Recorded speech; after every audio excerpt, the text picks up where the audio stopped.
devices you have just learned about exist so that computers can communicate with each other, whether they are in the same room or thousands of miles apart.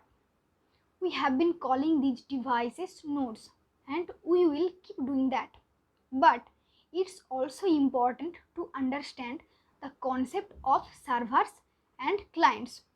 The simplest way to think of a server is as something that provides data to something requesting that data. The thing receiving the data is referred to as a client, while we often talk about nodes being servers or clients. The reason our definition uses a word as vague as something is because it's not just node that can be servers or clients.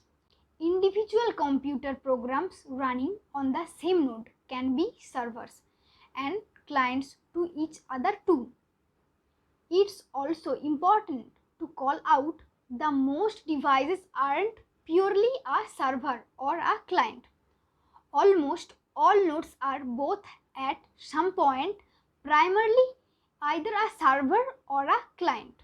It's also important to call out that most devices aren't purely a server or a client. Almost all nodes are both at some point in time, quite the multitasking overachievers. That all being said, in most network topographies, each node is primarily either a server or a client. Sometimes we refer to an email server as an email server, even though it itself a client of a DNS server. Why? Because its primary reason for existing is to serve data to clients. Likewise, if a desktop machine occasionally acts as a server in the sense that it provides data to another computer, its primary reason for existing is to fetch data from servers so that the user at the computer can do their work.